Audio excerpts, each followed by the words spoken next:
Good afternoon, everyone.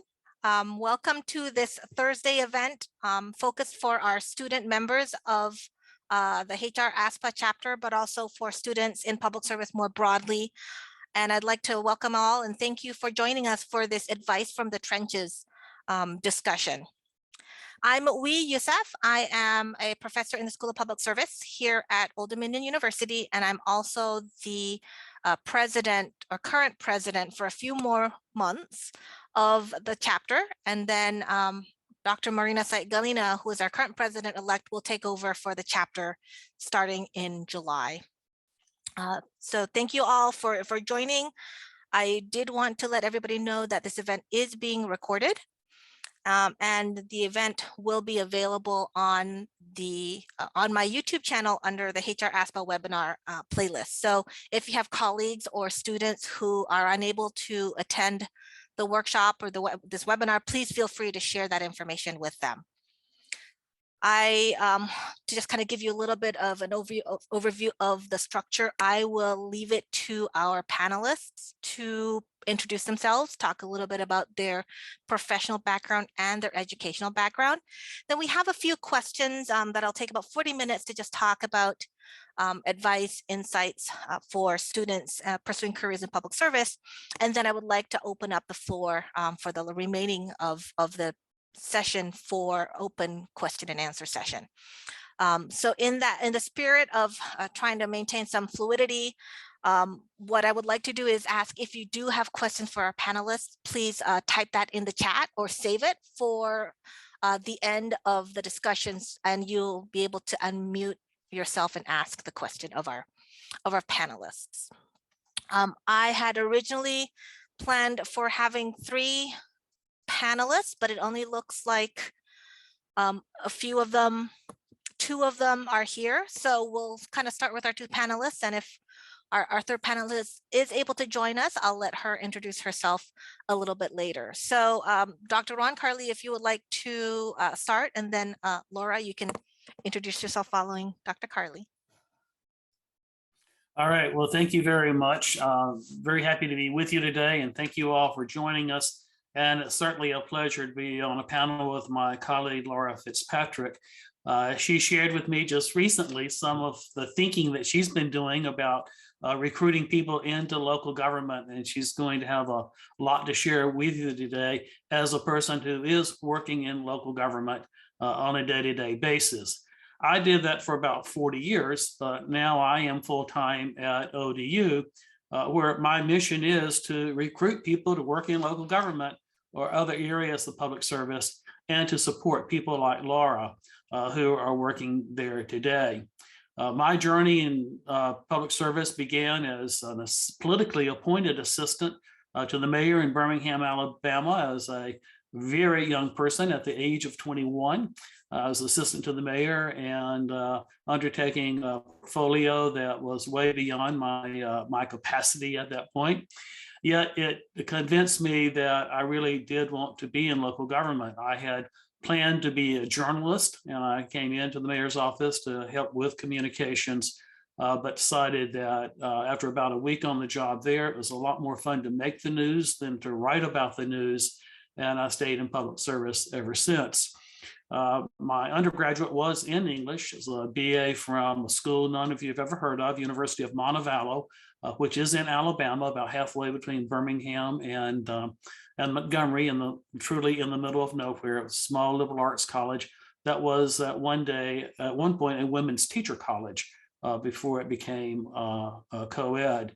And I did my master's degree at University of Alabama in Birmingham while I was in the mayor's office, so I could learn some of the things I needed to know for the job that I was trying to do. And then I did my doctorate at George Mason University about 10 years after my master's degree, because I had taken on a new job there as Director of Health and Human Services. And I never worked a day in Health and Human Services, and signed up for my DPA program for some of the same ways I signed up for my master's program. And that was to get real-time learning to help me do what I was doing. I'll say a little bit more about that a little bit later. So ultimately, I worked in a lot of different jobs in Arlington, which is where I landed after Birmingham. ultimately becoming the county manager of Arlington from 2001 to 2009. I then worked with cities across the country as the chief operating officer for the International City County Management Association, ICMA.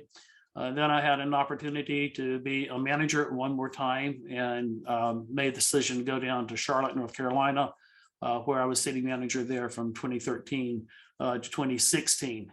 At that point, I decided to do what I had planned to do a lot earlier in life, and that was to become a full-time academic. Up to that point, I taught adjunct for about 20 years with George Washington University. I thought that's where I would ultimately land. But Bob O'Neill, who was executive director of ICMA, and others with connections with the Hampton Roads region, got me attracted and introduced me to ODU. And I found that that was absolutely the right place for me and the perfect place to be. And so I've been here now since 2016. I live in Norfolk, and I can't think of a better place to be than in Hampton Roads. Thank you, Ron. And now it's my turn to introduce myself. Great.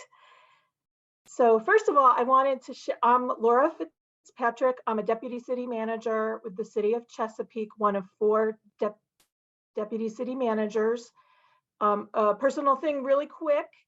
I am a person who stutters. So if you notice a hesitancy in my speech pattern as I'm talking, it's just the way I talk. I inherited it from my father and grandmother. It's not because you're all making me nervous. I wanted to say that I'm honored to be on a panel with Ron Carlee. Many of you may only know Ron as a professor at ODU and a leader in the academic community in Hampton Roads, but I have been in city management for over 20 years, and Ron has a very respected and proven track record as a leader and practitioner in city and county government. So that is how I first heard of and met Ron.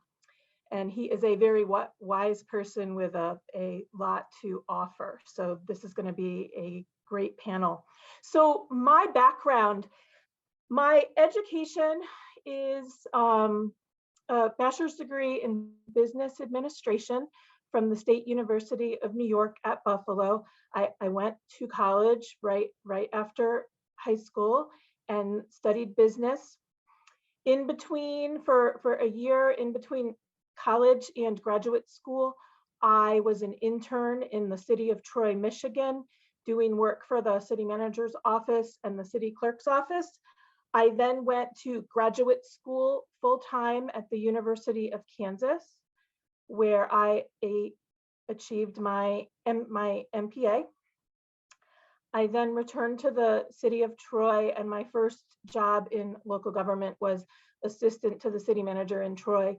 That title can mean a lot of different things in city management. That can be an entry-level title. That can also be a member of senior staff in a higher leadership role. I have worked in 5 different cities, always in the city manager's office in 3 different states since June of 2001. I have served as a deputy or assistant city manager since 2005 in 4 different cities. My work has been in communities that range in population from 15,000 to 250,000, where I'm at now in Chesapeake. So I've worked in organizations with workforces from 160 employees to 3,500. I've also worked in states where the council manager government is very strong, such as Michigan and Virginia, and also served 7 years in a city in New Mexico where the form of government is not as strong. And being in professional local government management comes with some different challenges in those states. So that is my background. Thank you. Thank you. I just wanted to check if Dr. Janice Underwood was on the line. I'm here. Oh, perfect. Welcome.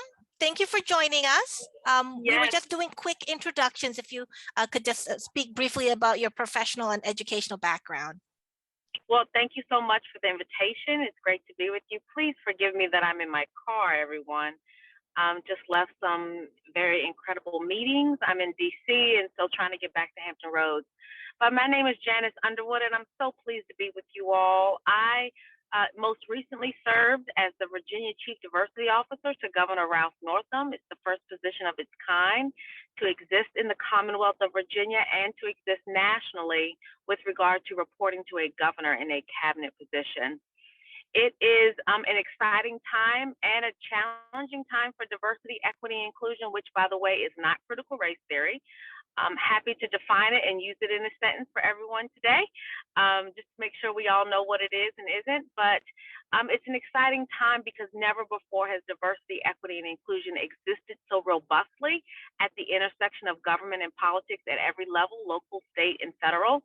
And before serving in that role, I was the director of diversity at Old Dominion University, which is where I got to meet Ron Carlee and others on this call. And so my academic career really started in education. My access point into equity was really from an education standpoint. I'm a former biology teacher, a former nationally board certified special education teacher, a faculty member, and really someone who prepared future science and mathematics teachers to really think about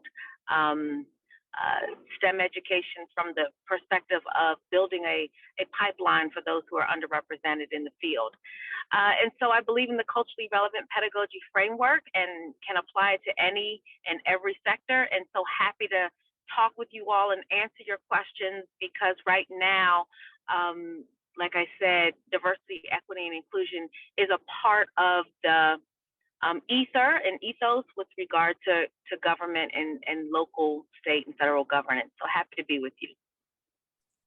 Thank you, Janice. We greatly appreciate your joining us today, given your busy schedule. I'd like to transition to our discussion questions for the panelists, and I'll let Laura lead us off on answering this question.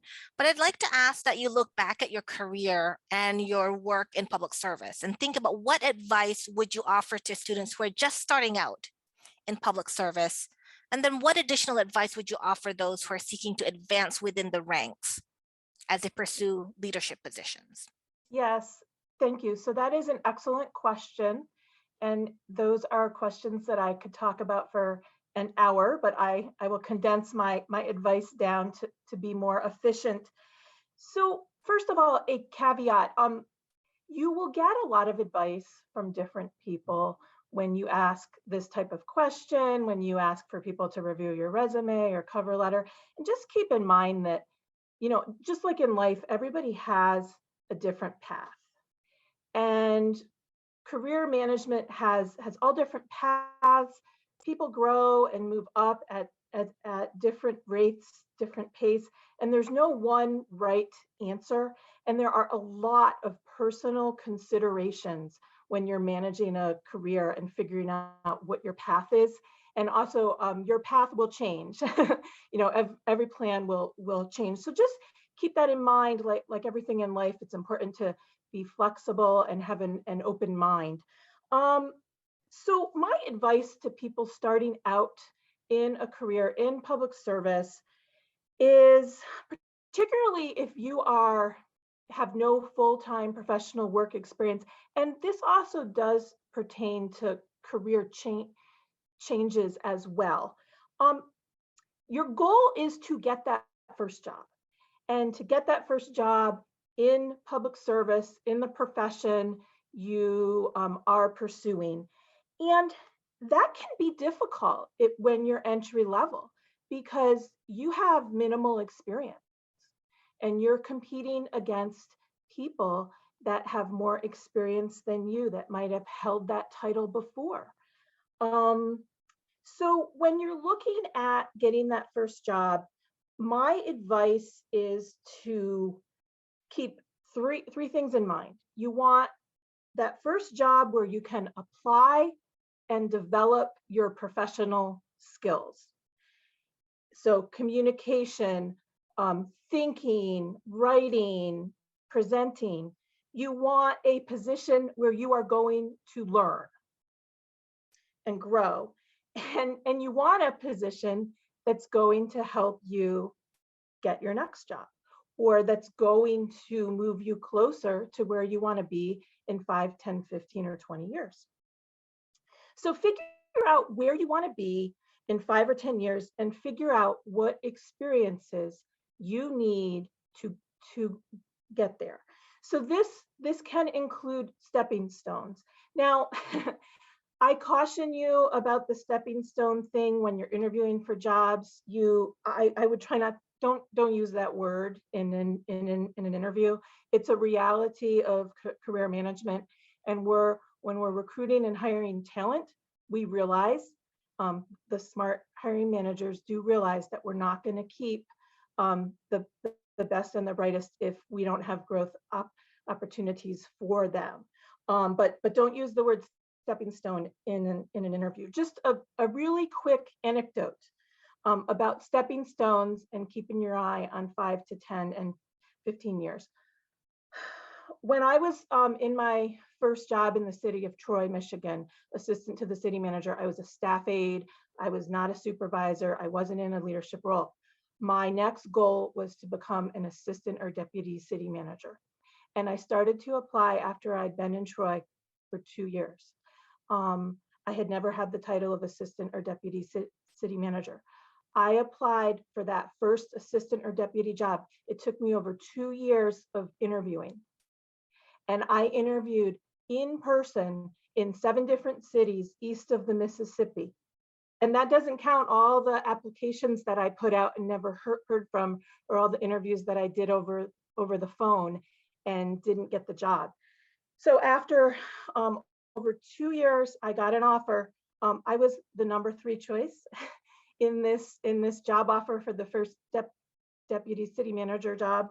And they had offered it to 2 other men who wanted too much money, so they couldn't make a deal. So I ended up finally getting an offer. And it was with the city of Manassas Park, Virginia.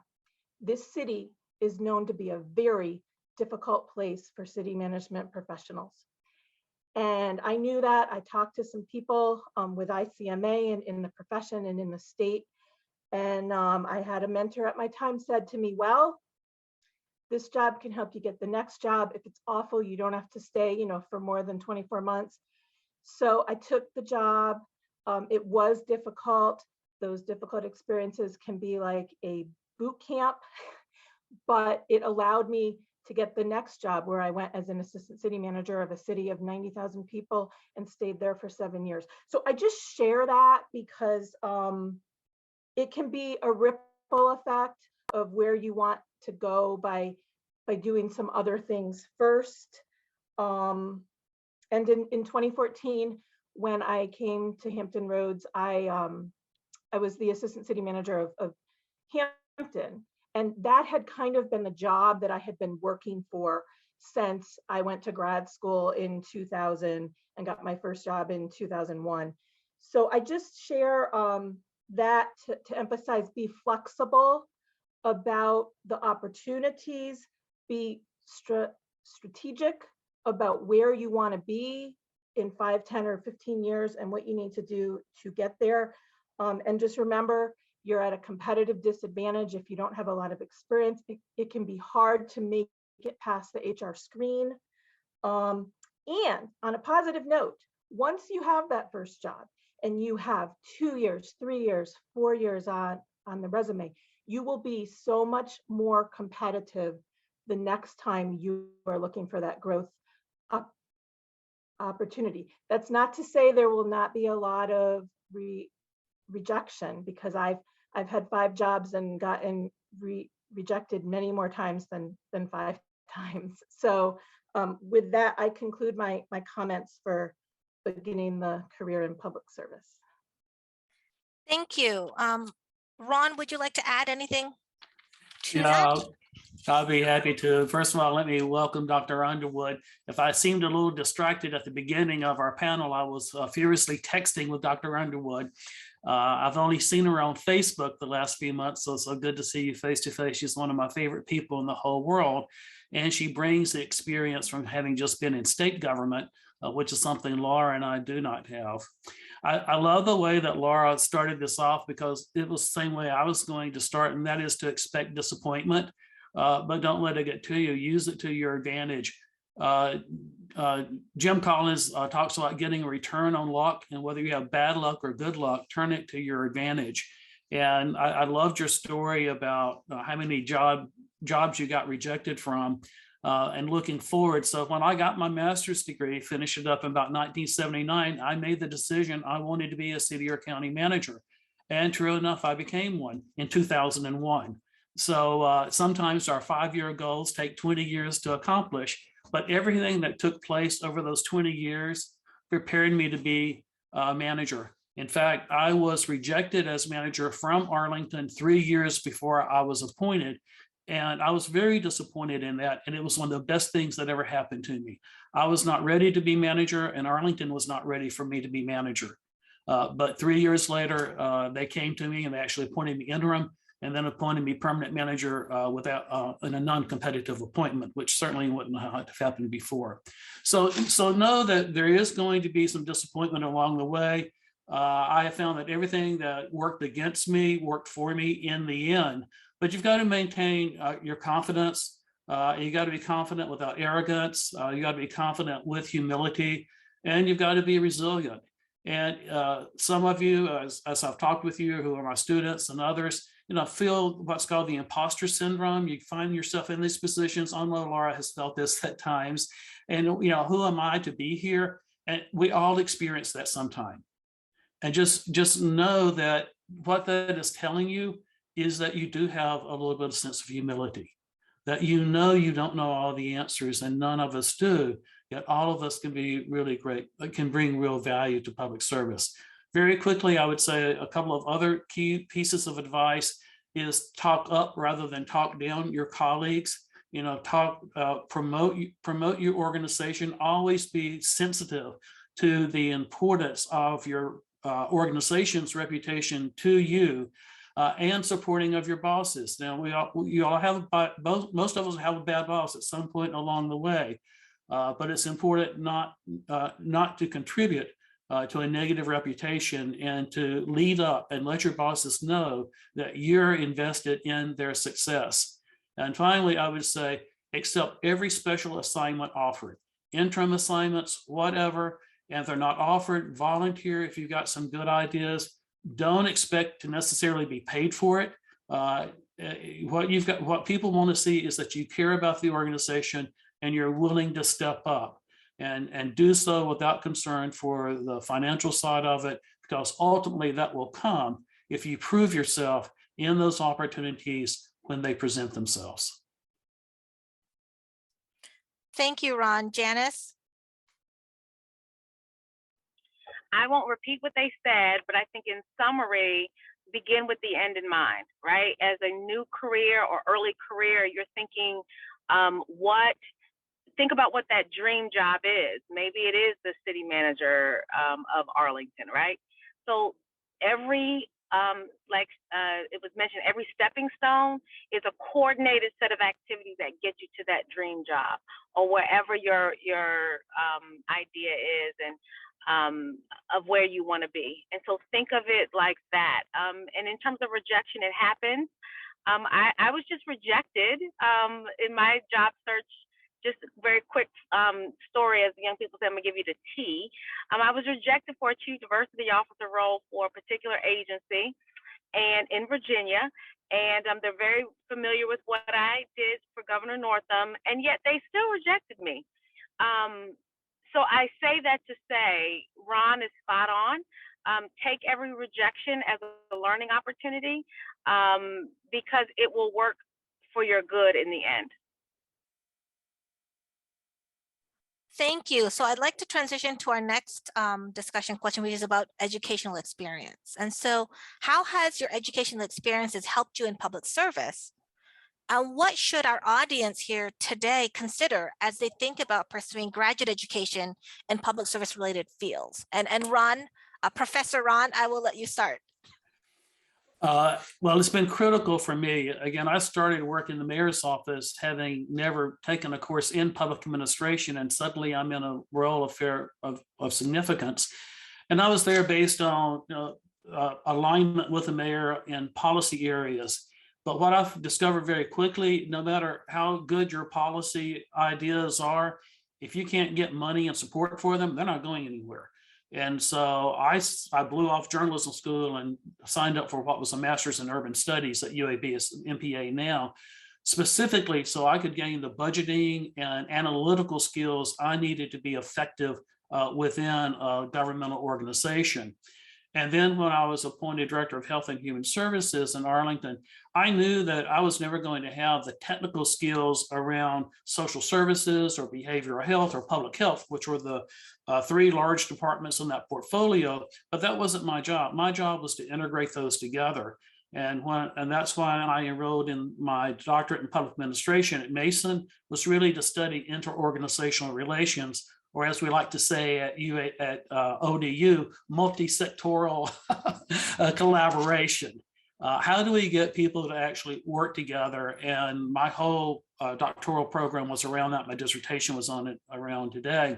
And education is never over. One of the reasons I teach is so that I have an opportunity to learn. And so teaching is part of my continuing education to try to help me develop a deeper understanding around leadership, specifically around diversity, equity, and inclusion, and a deeper understanding in ethics. Thank you. Janice, would you follow up? Yeah, I love that question, because really what we're talking about here is what kind of educational experiences do the early career folks need to be successful, right? And I think that you need to think about where you want to make the difference and really create expertise in that area. And so what I mean by that is a lot of people in my field just say they want to be DEI, practitioners in government. And what does that mean? So when you think about your graduate programs or master's or PhDs, I guess the guiding question that you all need to ask yourselves as you pursue your graduate studies is, what problems do I want to solve using a DEI lens? What problems do I want to address and solve in this particular area or sector, right?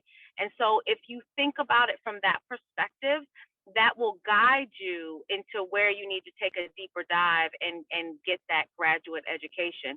And then when you start interviewing and you start doing those applications for graduate study, you will stand out to those program directors and those admissions folks, because you're already thinking about how you're going to leverage that graduate degree.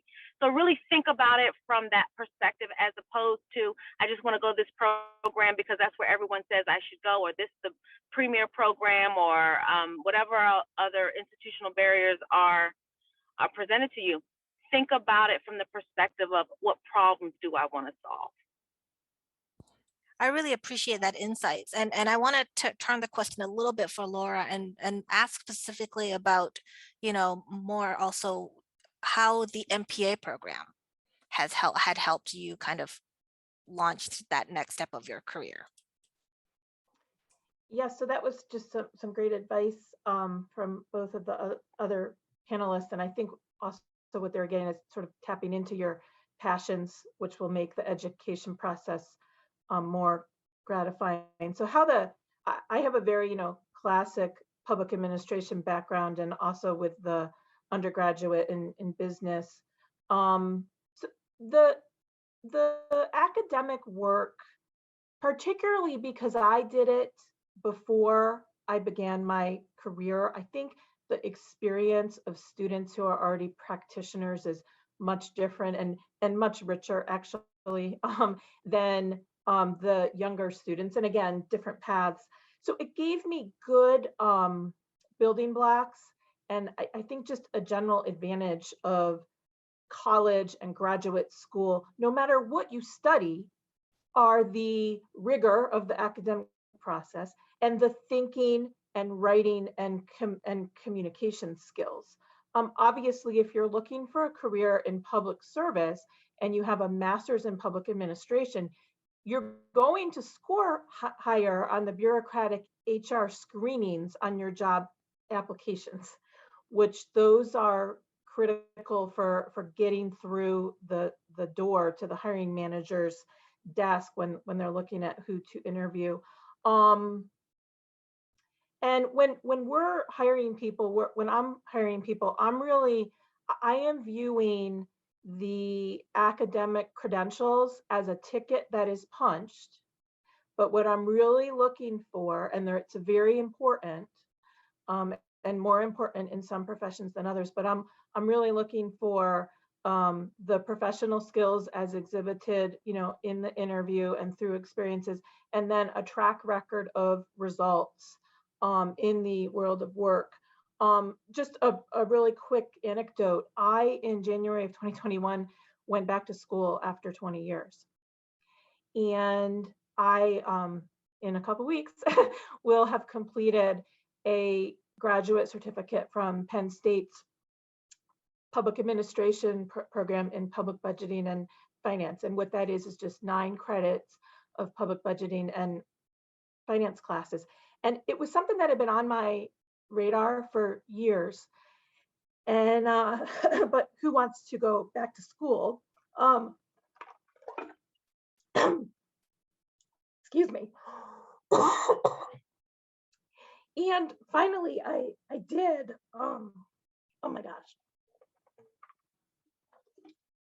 Oh, frog in my throat. So finally I did. And it really has been gratifying. But I would encourage you, as the other panelists said, the education never ends. And I didn't know how I would experience academic work after 20 years. And it's been really, really good and much more meaningful than when I went to school the first time. Thank you. Thank you. So I'll give you some time to drink some water and get that frog out of your throat. I'll start this next question with Janice. So what are some trends or issues in the current public service landscape that you think students should be paying attention to? You've spoken a little bit about kind of that DEI framing, but what are some of these trends or issues? And then how might students need to prepare for careers given these issues or trends? Dr. Yusuf, I think that's a great question. I'm going to go back to the DEIA trend because what we see in government is that there are so many dollars connected to words like racial equity coming from the federal government flowing into local governments, right? And so, but there's not a lot of metrics and accountability for that work. So I would love for the next generation of leaders to really be thinking about how do we create metrics for accountability for issues of diversity, equity, and inclusion, as it relates to you solving the problems of the world, right? Of that local government or that space that you're in. Because DEI is just a lens through which to look at everything, because it's really about people and diverse folks and the antecedents of inequity that we've all inherited. So really the trend is to, unfortunately, at every level of government, and in public service, there are people who want to distort diversity, equity, and inclusion and pair it or put it in a disingenuous bucket of critical race theory to build fear. So what you do is you have a lot of public servants and public leaders who fall into one of these buckets. The first bucket is, I want to be an advocate, I want to be a leader in this space, and I really want to learn more about DEI and really think about solving problems from that lens. And I'm wholly committed. You have other people in the bucket on the far end of that continuum. I don't believe in this work. I think that this work is racism manifested in a reverse way, and I'm going to undermine it at every turn. Then you've got that gray area in that continuum, and so many of us actually fall in that continuum because we don't feel like really confident that we can go out for this work, and we're not trying to necessarily intentionally undermine this work with like conscientious stupidity. So everyone in that middle continuum may or may not feel confident to talk about it, and so therefore the trend is for a lot of public leaders, elected officials, and those who are serving in public administration fields and sectors to shy away from the work, right? And not talk about it. And this is what I mean by that. I just left a meeting where there were people saying, hey, maybe we shouldn't mention DEI in the next meeting because, you know, there may be a lot of sort of people on the other side of the aisle who want to weaponize the work, right? So let's just not bring it up at the next meeting. And my comment is, well, if we don't bring it up, who's going to bring it up? Who's going to talk about it genuinely? I'm not going to operate from a place of fear. I'm going to operate from a place of strength, confidence, and education and awareness so that I can build capacity of other leaders to do the same. Because those who feel reticent about this work or kind of can't articulate how to implement this work at all levels of government, they're actually undermining it in the same way those folks on one end of the spectrum that are actually intentionally, you know, attacking it and weaponizing it, because we know that those who aren't willing to take a stand are actually complicit in building more inequity. So we've got to educate all of our leaders to understand that issues of DEI, DEIA, you know, accessibility, DEIB, there's a trend for belonging, there's a trend for the J, which is justice. There's a trend for just adding more and more acronyms, so be aware of those acronyms, but they're all leading us to solving problems with a diversity-led innovation that has never really been seen before so robustly. So we've got to equip leaders with the capacity to talk about these things, to lead in these ways unapologetically, and also disarm those who would like to weaponize it. Thank you. Ron, will you build off of that? I'll be happy to build off of it. That was a perfect lead into what I wanted to share, but in just a slightly different direction. And so part of what Dr. Underwood was referencing there is the political polarization that is going on, the idea of weaponizing things that should not be weaponized. And I would say this is the most disturbing trend that I see, and one that people need to be very conscious of.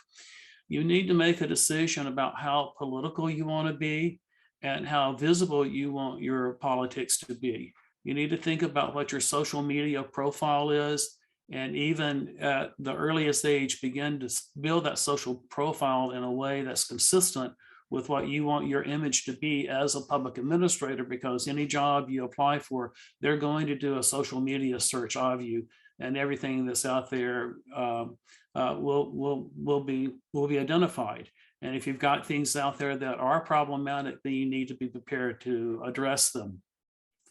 As you decide, think about being political. This is a conscious decision. Dr. Underwood and I had a little conversation about that before she accepted a political appointment by the governor, and that was something that was a pretty high risk move for her. But as you can figure out, she is a fearless person, and we've all been the benefit of that. She got more accomplished in her short time for equity in the Commonwealth of Virginia than been done for the past 300 years before her, I would argue. But all of us are not fearless.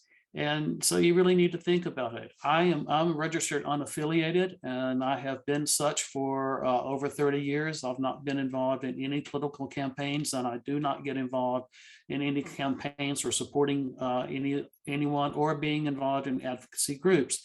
Now, as a city and county manager, I was prohibited from doing that by the ICMA Code of Ethics. But what's happening today with the polarization is anything that you do, even though it may be objective and neutral, somebody will likely try to make it political. And I can remember as far back as 20 years ago, it was around 2001, I gave my first presentation on diversity, equity, and inclusion. didn't use those terms. They actually put it in the framework of ethics. And I was speaking to a luncheon for the Virginia Local Government Managers Association, city and county managers from across Virginia at a conference. And I was talking about how equity is an inherent part of ethics. And so racial equity, gender equity, and equity around sexual orientation and disability were part of what I was saying that professional managers needed to understand and think about and work toward.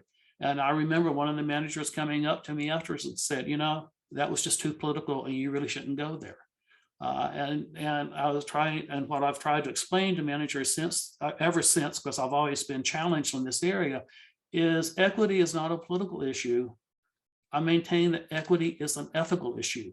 And if ethics are at the core of public administration, as public administrators, we have to support equity. And we need to be prepared to get pushback on it. Hey, Ron, I just want to jump in this double dutch really quickly. I also want to give you language, right? I want you to walk away with like, what do you say when you get that? So when you can give that pushback as early career folks, I want you to write this down. Like get a piece of paper out and write this down. So when Ron says pushback, I want you to say things like diversity, equity, and inclusion are principles of democracy. They're not meant to be political. They get us closer to the original promise of justice for all, right? They get us, to the original promise of like the pursuit of happiness, right, for everyone. And quite candidly, when you frame it that way, because right now I'm framing it for DC from a national security perspective, right? Because there's some issues of DEI from a national security perspective, that a homeland security perspective that we've got to address. And so I say all this to say that you need to be prepared with language to push back when you are accused of being political, because this work is not meant to be political. This work is actually not even meant to be bipartisan. It should be nonpartisan. These are issues of humanity.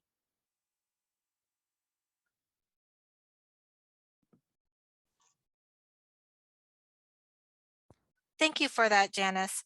Laura, will you finish us off on this discussion question, please?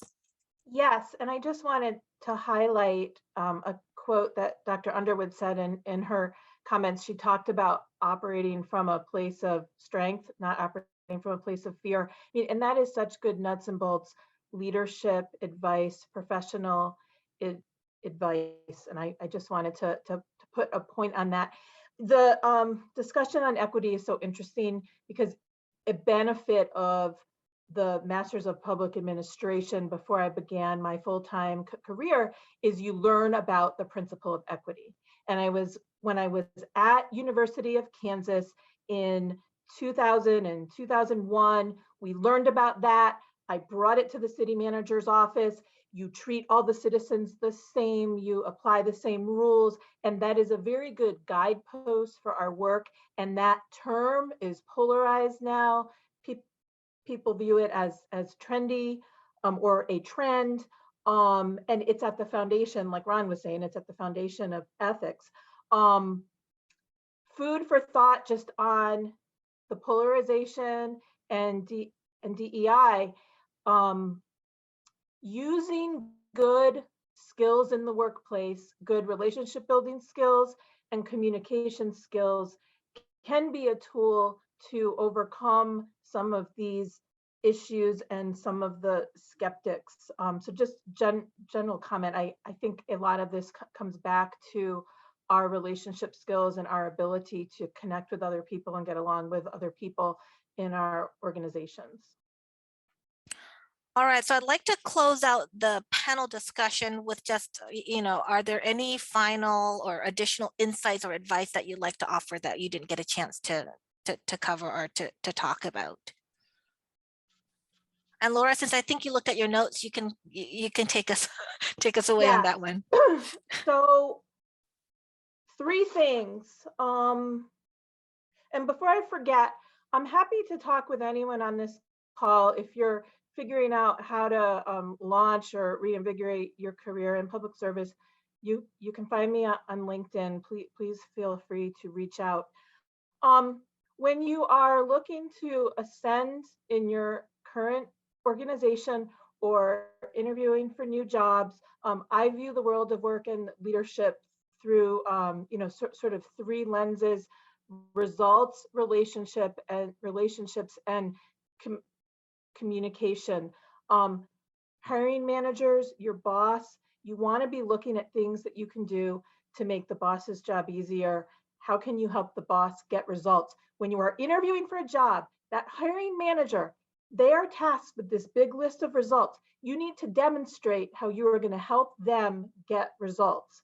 And the way to do that in leadership and at work is by having good relationships with people, good people skills, good teamwork skills, and communication is a critical tool for doing all of that. It impacts results and relationships.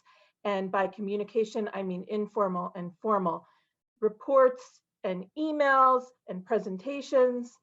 Second thing, really in my first 10 years, I really struggled with feeling like I had to be perfect. No one is perfect. You do not need to be perfect to get the job, to get picked off the interview. You don't have to have a perfect interview to get picked. You do not have to be perfect to be a good leader, because no one is perfect, and there's all different types of leaders. And finally, we're all on a journey of learning and growing, and we should give ourselves grace with that. We should give our bosses grace with that, and we should give others on the team grace. So those are my comments. Thank you. Thank you. Janice or Ron? I'll just quickly say the world of work is changing, right? And if you are thinking about engaging a diverse workforce the same way today in 2022 as you were in even 2019, you're already losing, right? You are so far behind the curve. So this next generation of public servants and public administrators, as you think about that end job, not that entry level job, but that sort of that pinnacle position, as you begin to become a manager or visionary for people, because I don't like to call myself a manager of people, you need to be rather a thermostat and set the temperature as opposed to a thermometer where you take people's temperature, right? Be that visionary leader, but understand that the world of work is changing. So we need to be flexible, which is one of the words that I think Laura really stressed, like even in your job search, being flexible. But also understand that if we're moving towards a more diverse workforce, and so we've got to really think about the world of work and telework and managing work-life balance, managing our family obligations. For me, I manage 2 teenagers who drive me absolutely insane. But I also am a caregiver for my father and father-in-law, right? And so I'm the sandwich generation. So you've got to be thinking about and planning for all these different stages in your career and life, because it's going to change. You need to be flexible. When I started out as a high school teacher, I didn't even fathom, right, losing parents and burying parents and taking care of terminally ill parents. And so be ready for that change, because that's the only thing that's constant. So keep that in the forefront of your mind, not necessarily the back of your mind, because we just survived a pandemic. Who knew that was coming, right? To the extent to which we just survived all of that. So be kind to yourselves. That's the last thing I'll just say before I have to jump off. Be kind to yourselves. Understand that this is a marathon, not a sprint. And all those letters of rejection and all those, you don't even get a call back, let alone a no thank you, really do make you stronger. And it helps you when you have to also reject someone in the future, right? Because at some point you're going to be making those decisions. You're going to be the hiring manager.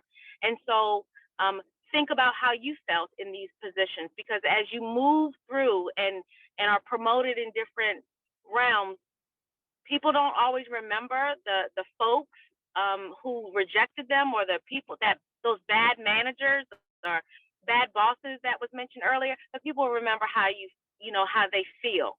So take all of this in stride as almost like a master class, because when you become the boss or you become that hiring manager, you want to pull from what to do and what not to do. Thank you so much, Janice. We're going to let you go, and I hope you have a safe drive home to Hampton Roads. But in the spirit of also giving our audience some time for questions, Ron, if one of the questions in the chat was about what advice would you give to someone who's trying to transfer or transition into city, state, or federal government? So this is someone who has professional experience, but not necessarily experience in public administration. Yeah, just very quickly, if I could add on to Yes, Dr. please. Underwood's last comment, because I think it's so important for the times that we're living in today. And that is, one, being kind to yourself. And the second one is being kind to each other. We really need to give one another some grace and during these days. And I think by doing that, we will be so much better off. If you're not in public service today, you can be tomorrow. Public service needs people, and they need people like we have on the Zoom today. And it's easier to get in today than I think it ever has been because of the need. The most important thing that I would tell you is decide what sector you want to work in, because state, federal, and local are all very different environments, and they have a lot of different kinds of jobs. So think about where your passion is and what you want to do, and really study it and adapt the experiences you have very specifically to the requirements that are in the job announcement. Do that crosswalk because the skills are essentially basically the same skills, and have confidence in the abilities that you have, but really study the organization that you're going in and applying for. You need to know as much about the organization when you walk in for the interview as the people conducting the interview. Thank you. I did want to acknowledge Professor Agapong and his students who are here. So I also want to allow them the opportunity, any of the students, if they have any questions, to ask their questions of our audience, of our panelists. Any questions? Dr. Underwood, did you have a comment there? I saw you unmute. Oh, sorry, Janice, I didn't see that. Go ahead. That's okay. I was just kind of reviewing the chat and just wanted to share to the first question and then a private one that came in, is that, before I took this role as the sort of cabinet level Virginia Chief Diversity Officer, I had very minimal state government experience, very minimal local government experience. I worked for the Newport News Police Department for about a year in '98, and I worked in at Old Dominion, which is a state institution, but not really from the perspective of government, working with the General Assembly or working, with budgets and that kind of thing. And so I just want to caution folks who are like, I can't jump in this double dutch. I jumped in because I had a heart for service. Public service, and I really come from the perspective of the servant leadership theoretical framework. Look that up. Don't just quote it in an interview and just say you're a servant leader and not know the framework. There's several out there, and you need to figure out which one you subscribe to, and then you apply that to the problems you want to solve, right? And how you take care of your team to solve those problems. And I think that's how you transition into public administration or public service if you've not had those professional experiences. And then very quickly, I'm looking at the chat and just wanted to address the fact that DEIA is a theoretical framework in and of itself that's growing, that's new. But also it's not just about serving those who have been underrepresented from a racial perspective, right? It's about serving, for me in Virginia, it was about serving 8.5 million Virginians. And you might say to yourself, well, 8.5 million Virginians aren't all underrepresented, but I would say not at the same time. Mm-hmm. And so you have people who are mainstream, you know, like they say, I don't have any inequities. I'm not experiencing any inequity. Well, in a flash, you can become a person with a disability, right? That can happen. You can be a person without a disability today and be a person with a disability tomorrow. And so as we think about everyone on a sliding continuum of needing support or needing equity interventions, it's not just about helping Black and Brown communities have access to services or resources. It's about helping members of the white community, members of the rural community, members of urban, suburban communities. It's about building access to consistent technology and broadband. It's about justice with regard to business and SWAM procurement and making sure everybody feels heard and seen or has a seat at the table, which is what we tried to do. It wasn't about just quite candidly taking down monuments. It was about making sure that everyone had a say and felt like they could contribute to the work of state government, our leaders. Because the One Virginia mission and vision was, of course, for the state workforce, but it was also for everyone that we served in that state workforce. So with that, I'll just sort of step back, and if there aren't any other questions, I do have to jump. And if you want to get in touch with me, please feel free to talk to Dr. Yusuf and join as many professional organizations as you can, like ASPA and others. Please feel free to reach out, and Dr. Yusuf has my contact information. Thank you. And just so everyone does know, if you had access to the PDF flyer for this event, the LinkedIn profiles for all of our panelists are included in that flyer, so you can learn a little bit more about their background and also contact them through LinkedIn. Laura, while we're still kind of on that question, I don't see any other new questions. Well, on the question about kind of that transition, do you have any additional advice that you'd like to offer? Advice for transitioning into the public sector? Yes.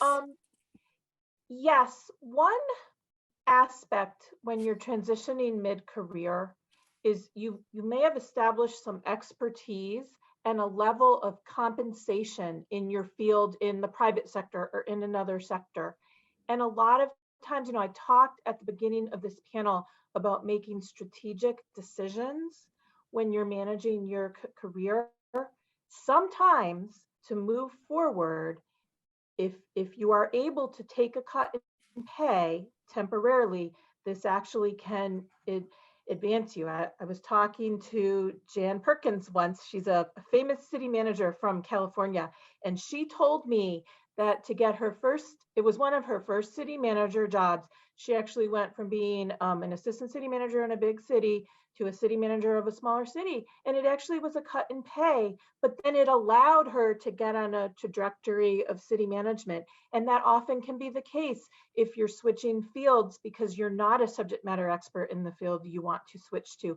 But if you're talented, you're competent, and you are good at working with people, you will ascend in that new field and your salary will grow.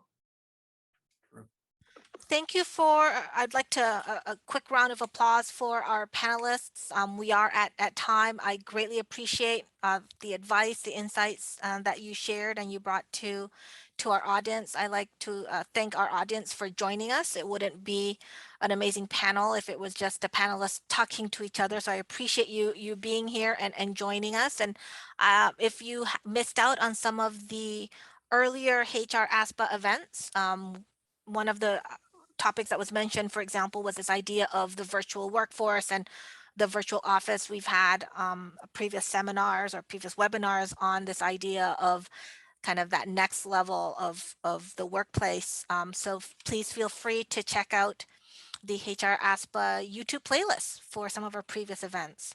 Again, thank you for joining me on this Thursday afternoon. I wish you all a great day.